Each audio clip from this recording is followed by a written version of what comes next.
So, let's dive into one of the most influential books ever written, John Calvin's Institutes. In it, he makes this really startling claim that looking at God's amazing, beautiful creation should actually fill us with despair. In this explainer, we're going to unpack why he believed this and why he argued that the only way back to God was through Christ the Redeemer. And this is the central puzzle, right? Calvin himself calls the universe a magnificent theater of God's work. So why on earth would he think that looking at this masterpiece leads not to joy, but to, complete and utter despair? The answer to that question is really the key to his entire worldview. To get to Calvin's answer, we have to start where he does, with what he saw as humanity's most basic problem. We are living in a world that is under a curse. See, it wasn't supposed to be this way at all. Calvin believed the world was originally designed as this beautiful, interactive school. Every star, every mountain, every single creature was meant to be a lesson, teaching us about the goodness of our Creator and ultimately leading us to perfect happiness. But that's just not the world we live in, is it? After the rebellion of the first man, what Calvin calls the fall, everything changed.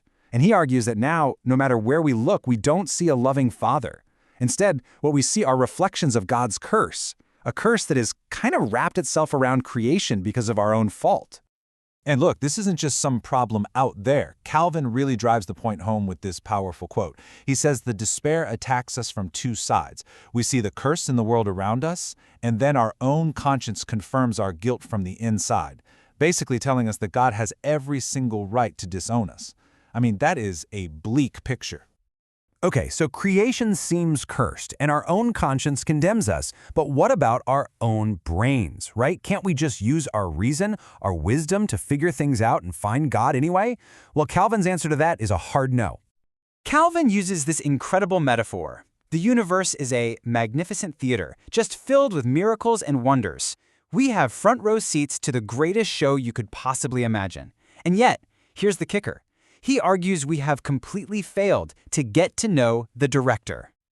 So, why do we fail? Calvin's diagnosis is pretty unflinching. The problem isn't the show, it's the audience. He says our internal equipment is just broken. As you can see here, our minds are blind, our senses are warped, and ultimately, we end up cheating God out of his own glory, basically out of sheer ingratitude and spiritual dullness. So, if the world outside us leads to despair, and our minds within us are broken, is it just a completely hopeless situation?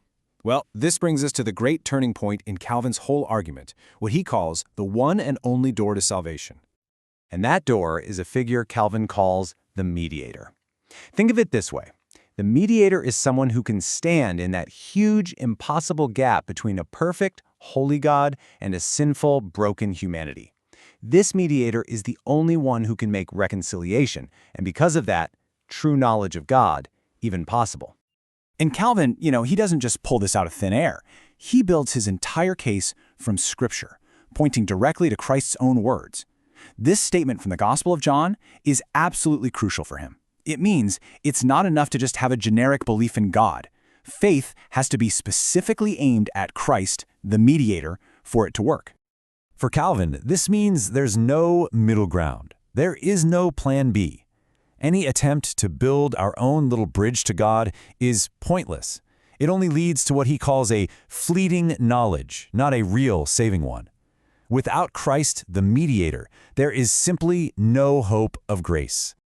But here's the thing. Calvin doesn't see this as some new plan that just popped up in the New Testament. No, he argues that the mediator is in fact the central character of all of human history. And to prove his point, he traces what he calls a golden thread of prophecy all the way through the Old Testament. As you can see here on this timeline, from the promise made to Abraham to the kingdom of David, and all the way through the prophets, Calvin argues that God was always pointing his people toward a future Redeemer. The entire story was built around this one figure. I mean, take a look at this prophecy from Jeremiah. It's a perfect example of what he's talking about. Even when the nation was in ruins and the kingdom was completely collapsing, the promise of salvation was always tied to this future king, this righteous branch that would come from David's line. For Calvin, this is just undeniable proof that hope was always fixed on Christ. Okay, so all of this is building to Calvin's final and really profound conclusion. If Christ is the mediator, what does that actually mean for how we see and know God? This slide just crystallizes the entire argument. On the left, you see the attempt to know God directly, and it's a picture of fear, right? His majesty is too much for us, and it leads to superstition and idols. But then you look at the right, and you see the difference the mediator makes. Through Christ, God is accommodated to our measure. He's no longer some unapproachable judge, but is revealed as a gracious Father. And the reason for this huge transformation is that Christ, as Calvin explains, is the image of the invisible God. The idea is pretty simple. God in his pure, infinite essence is just too overwhelming for our tiny, finite minds to grasp. It's kind of like you can't stare directly at the sun, right? You'd go blind. You need filtered glasses. Well, for Calvin, Christ is those glasses. And Calvin even reaches back to the early church father Irenaeus to really drive this point home. It's beautiful. The Father himself infinite becomes finite in the Son. He accommodates himself, stepping down to our little measure so that we aren't completely overwhelmed, so that we can actually know him. And that leaves us with this final, really provocative question that sits at the absolute core of Calvin's theology. If God is truly infinite and we are hopelessly finite, is it even possible for us to know him at all without a mediator, a finite image to bridge that impossible gap? And that is the question Calvin leaves us all to ponder.